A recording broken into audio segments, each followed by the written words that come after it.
आज से 16 साल पहले मेरे सिर के 20% बाल लगभग सफेद हो गए। मैंने अपने बाल वापस काले किए आयुर्वेद की मदद से, बिल्कुल नेचुरली। पेशेंस रखा, हिम्मत रखी, करता गया। 1 डेढ़ 2 साल लगे, रिजल्ट आ गया पूरा।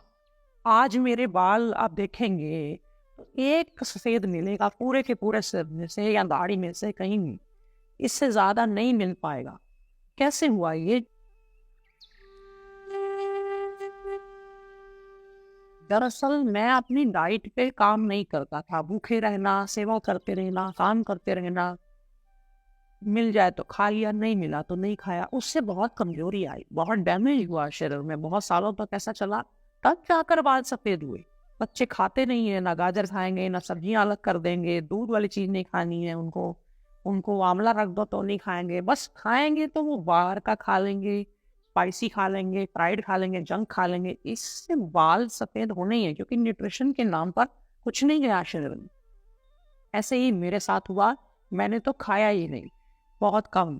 1 2 बार दिन में अगर मिल जाए, वो भी तो घंटों घंटों तक बस काम करते रहना। धीरे धीरे फिर जब मुझे समझ में आई तो मैंने अपने आप में सोचा क्या करूं। मैंने मेहंदी लगा ली बालों में, और हरे रंग का थोड़ा वो, जैसे मेहंदी नेचुरल होती है, थोड़े बहुत ढके गए। लेकिन अंदर से मुझे पता था कि ये ढकना टेम्पररी है, परमानेंट नहीं है। फिर मैंने सोचा दूसरों पे आयुर्वेद करते हैं, अपने में क्यों ना किया जाए, अपने ऊपर भी काम करते हैं। तो मैंने सबसे पहले क्या किया, आंवला को कच्चा खाना शुरू किया। कभी कभी आंवला को कद्दूकस करके शहद में डालकर धूप लगवा के रख लिया, उसको खाना शुरू किया। कभी कभी वो भी नहीं ज्यादा समय तक टिक पाता था, तो आंवला कैंडी, आंवला का चटनी बना लेता था, बड़ी चटपटी सी, रोटी के साथ लगा लगा करके। कभी खाली आते जाते दिन में 5 7 बार में खा जाता था। ये मेरा रूटीन बन गया था, जिससे मुझे फायदा भी मिला।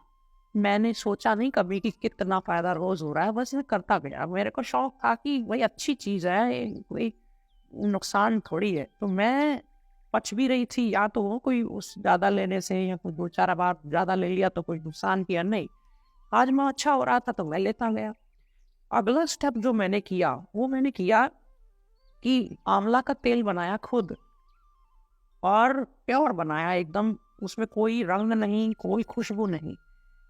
हालांकि जो अब हम आंवला ऑयल आनंदम आयुर्वेद की तरफ से बनाते हैं, उसमें वो हमने आंवला के साथ साथ सफेद चंदन, गंधराज, मुलेठी, बहुत कुछ डाला है, लेकिन उस वक्त सिर्फ आंवले से ही बनाया। तो मैंने वो लगाना शुरू किया। और शैम्पू कभी कभार लगा लिया, कभी कभार नहीं भी लगाया। आयुर्वेदिक मिल जाते थे, आंवला रीठा शीका का उबाल ली, कई कई बार बाहर से ही कोई आयुर्वेदिक ले लेते थे। लेकिन ज्यादा तेल पे जोर दिया, मालिश अच्छी की, हफ्ते में 2 3 बार। और खाने पीने में क्या बदलाव किए, खाने पीने में मैंने बहुत सारा गाय का घी खाना शुरू किया, 1 1 2 2 चम्मच रोज के, कि कुछ शरीर में जाए, कुछ शरीर को मिले। आंवला, गाजर और गाय का घी, इस तरह से ये मेरे शरीर में जाने लगा रेगुलर। तो देखने में आया कि 5 6 महीने बीत गए, मैंने मेहंदी को टच नहीं किया। मैंने सोचा अगर इसको लगाऊंगा इतनी कम उम्र में तो सही नहीं है। शुरू शुरू में दिखता था, बुरा लगता था, मैंने बाल छोटे छोटे करवा लिए। उस वक्त बहुत चल जाता था, यंग एज में चलता है सबका, तो कोई फर्क नहीं पड़ा। बस लोगों को दिखना बंद हो गया, क्योंकि वो बाल छोटे हैं तो क्या प्रॉब्लम है। धीरे धीरे बाल नीचे से काले आने लगे।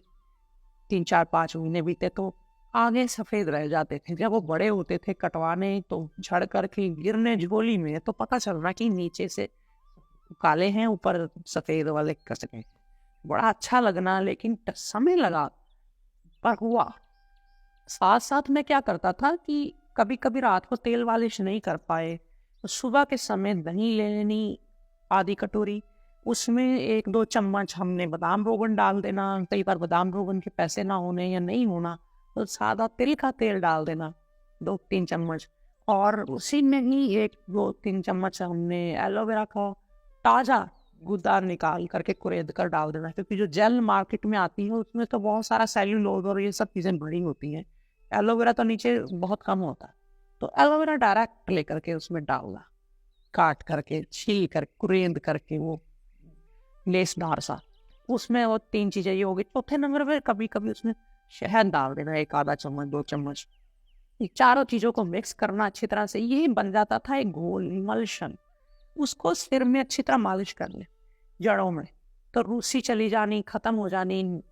अंदर एक कोट उसका दही का लगा रह जाना, कतरावट वाला, ऑयली वाला।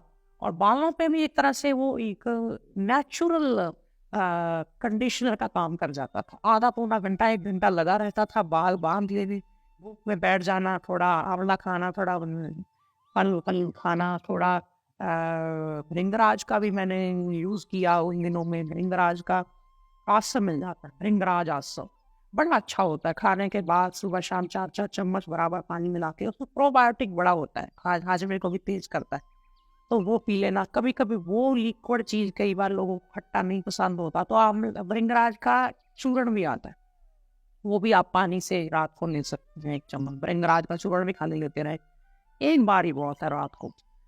बस इतना ही किया, कुछ खास भी नहीं।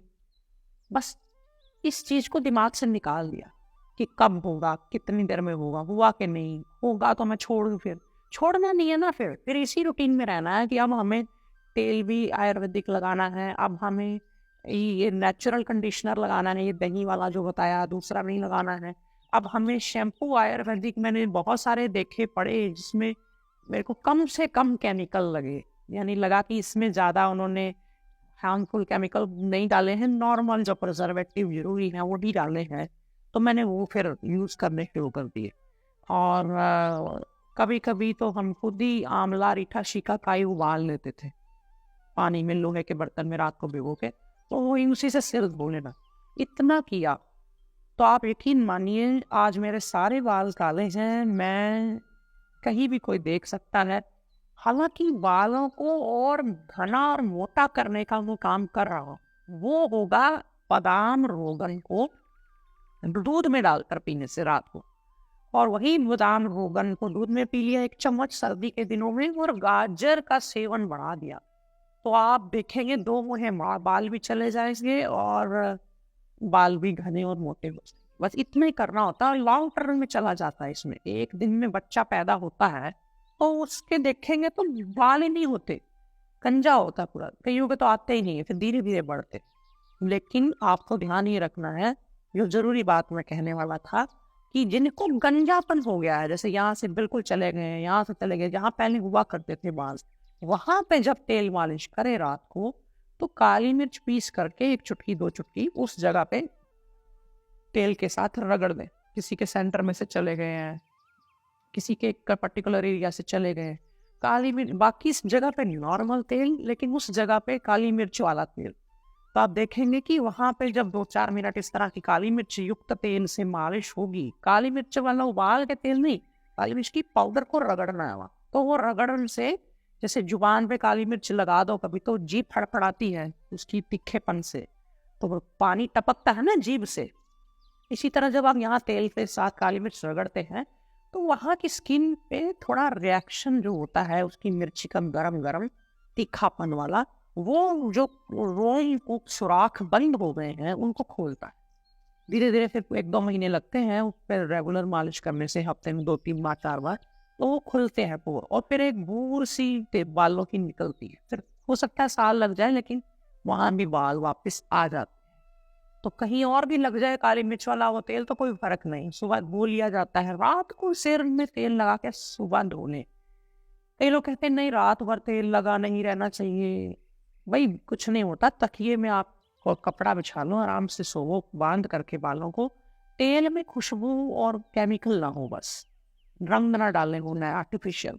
नेचुरल तेल होगा तो रात भर लगाने को नींद भी अच्छी आएगी, कुछ असर भी होगा। अब लगाया, इधर से आधे घंटे बाद सिर में पानी डाल दिया, धो लिया, तो वो कितना भी कर लो एब्जॉर्ब, तो चलो जो होना है वो आपकी चंपी के दौरान ही हो जाना है, लेकिन उसको एक रेस्ट मिलती है। बालों के ऊपर तेल लगे रहने से कोटिंग लगी रहती है, उस पर रिपेयर चलती है, बहुत अच्छा रहता है। रात के समय में सुबह धो लिया जाए। कभी कभी आपको तेल चंपी करना भूल गया तो वो इमल्शन वाला जो मैंने अभी बताया कंडीशनर वाला कर लें, इस तरह से मैंने किया और मैंने पाया। आप भी करेंगे तो ज़रूर पाएँगे। कोई भी अगर दिक्कत आए आपको इस जर्नी में तो ज़रूर मुझे बताइएगा, मैं फिर गाइड करूँगा आपको। ये चीज़ें बताई हैं मैंने खुद पे करी हुई हैं, इसलिए मुझे कहने में भी अच्छा लग रहा है। मुझे कोई डर नहीं है कि भई होगा फिर नहीं होगा, पर हो जाएगा, मुझे इतना पता है। 2 मुँहे बालों को काटते रहना बीच-बीच में, 2 मुँहे बाल जब तक रहेंगे, बाल लड़कियों के, औरतों के बड़े नहीं होंगे। 2 मुँहे बाल होते ही कमज़ोरी से। तो आप जब आंवला, गाजर, कद्दू के बीज और सूरजमुखी के बीज चबा के आधा-आधा चम्मच, 1-1 चम्मच रोज़ खाएँगे, ऐसे ही सलाद के अंदर डाल के, थोड़ा काजू अगर समर्थ हैं तो 1 मुट्ठी रोज़, इस सब चीज़ों से, और स्पाइरुलिना अंत में कहना चाहूँगा, जो कि कैप्सूल की फॉर्म में और गोली की फॉर्म में आता है। आप अगर बड़े एडल्ट हैं, अच्छी डील डोज़ है, तो 2000 मिलीग्राम का 1 कैप्सूल रोज़ नाश्ते के बाद या लंच के साथ पानी से लिया जा सकता है। इतनी सारी डाइट आपको, इतनी सारी चीज़ें मैंने बता दी, सारी इतनी करनी है बस, इससे अधिक कोई परेशानी दिमाग में नहीं। बाकी कुछ चीज़ें नेचर पे छोड़ो, प्रकृति पे छोड़ो, भगवान पे छोड़ो, अपने अंदर के सिस्टम पे छोड़ो, तो वो अपने आप करेगा। आपको क्या-क्या रिजल्ट्स आ रहे हैं नीचे, हर वक़्त आकर के इस वीडियो के नीचे कमेंट में समय-समय पे ज़रूर बताते रहना, क्योंकि बहुत ज़रूरी है। आपको अगर फ़ायदा मिल रहा है तो आप दूसरों को भी हौसला दें। ये मैंने काम किया, अपना तजुर्बा, अपनी एक्सपीरियंस आपके साथ साझा किया, अब आप अपना करो, ताकि फिर उसमें जो कमियाँ रह जाएँगी, उस पे भी मैं चर्चा कर दूँगा आपके साथ। तो आपने मुझे सुना, उसके लिए बहुत-बहुत धन्यवाद। मेरे अपने आनंदम आयुर्वेद के बनाए हुए जो प्रोडक्ट्स हैं आयुर्वेद के, वो आपको अगर आज़माने हैं, एक बार ट्राई करने हैं, तो ज़रूर आप www.sanskritibazaar.com पर जाइए और वो ज़रूर आज़माइए, अपने घर में आप मंगवाइए।